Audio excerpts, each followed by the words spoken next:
Breaking news. Cine hero Sritej పై Kukatpally PS లో కేసు నమోదైంది. తనను పెళ్లి చేసుకుంటానని నమ్మించి మోసం చేశాడంటూ ఓ యువతి ఫిర్యాదు చేసింది. శ్రీతేజ్ పై గతంలో కూకట్పల్లి పోలీస్ స్టేషన్ లో కేసు నమోదైనట్లు తెలుస్తుంది. పెళ్లైన మరో వివాహితతో అక్రమ సంబంధం పెట్టుకున్నట్లు కేసు నమోదైంది. HDFC bank senior vice president Suresh భార్య అర్చనతో శ్రీతేజ్ వివాహితర సంబంధం అంటూ వార్తలు వచ్చాయి. ఈ విషయం తెలిసిన సురేష్ గుండెపోటుతో మరణించాడు. ఆ ఘటనలోనూ శ్రీతేజ్ పై మాదాపూర్ పిఎస్ లో కేసు నమోదైంది. ప్రస్తుతం శ్రీతేజ్ బడా సినిమాలో నటిస్తున్నాడు. అతనిపై బిఎన్ఎస్ 69, 1152, 318 సెక్షన్ల కింద పోలీసులు కేసు నమోదు చేశారు.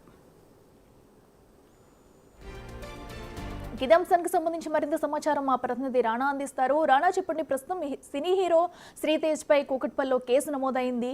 మరి తను మోసం చేశాడంటూ కూడా ఒక యువత అయితే కంప్లైంట్ ఇవ్వడం జరిగింది. అసలు ఈ కేసుకు సంబంధించి డీటెయిల్స్ ఏంటి, ఏం జరిగింది? యువనటుడు శ్రీతేజ్ సంబంధించిన వ్యవహారం టాలీవుడ్ లో సంచలనంగా మారింది. అందరూ కూడా ఈ వ్యవహారం గురించి కూడా మాట్లాడుకున్న నేపథ్యం పడింది. ఎందుకంటే ఇప్పుడిప్పుడే మంచి మంచి ప్రాజెక్టులో కూడా అతను నటిస్తున్నాడు. చాలా మంచి సినిమాలు కూడా ఇప్పుడు వచ్చాయి.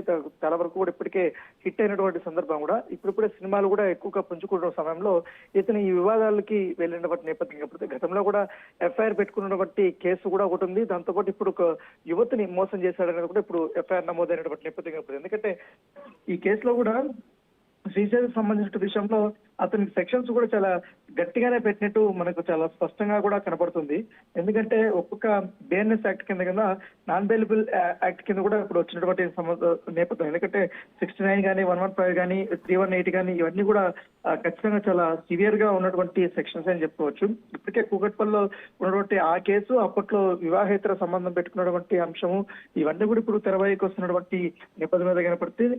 దాంతోపాటు ఈ మధ్య కాలంలో చాలా హిట్ సినిమాల్లో కూడా అతను నటించినటువంటి పరిస్థితి. ఇప్పుడు దాంతోపాటు ఈ దళారి సినిమా గానీ, బహిష్కరణ గానీ, ఆ తర్వాత లక్ష్మీ నివాస్ గానీ ఇలాంటి సినిమాలన్నీ కూడా ఆయన నటించాడు. దాంతోపాటు కొన్ని హిట్ సినిమాల్లో కూడా అతను నటించడం నేపథ్యం కాబట్టి ఇప్పుడు నటించిన తర్వాత ఇప్పుడు కెరీర్ పీక్ స్టేజ్ లోకి వెళ్తున్నటువంటి సందర్భంలో ఈ కేసుల్లో అతను ఇరుక్కుపోయాడు. ఖచ్చితంగా కూడా అతను నన్ను మోసం చేశాడు కాబట్టి అతన్ని ఖచ్చితంగా శిక్షని అనుభవించాల్సిందే అనేది కూడా యువతి చెప్తున్నారు. అయితే యువతకు సంబంధించిన విషయాలన్నీ కూడా బయటకి పోలీసులు అయితే చెప్పకూడదని చెప్తున్నారు. ఎందుకంటే గతంలో హెచ్డిఎఫ్సి బ్యాంక్ లో సీనియర్ వైస్ ప్రెసిడెంట్ గా పనిచేసిన సురేష్ భార్యతో అతను ఈ వివాహేతర సంబంధం ఉంది కాబట్టి అప్పట్లోనే గుండు కొడుతూ అతను సురేష్ చనిపోయాడు. దానికి కూడా కారణము శ్రీతేజ్ పైన.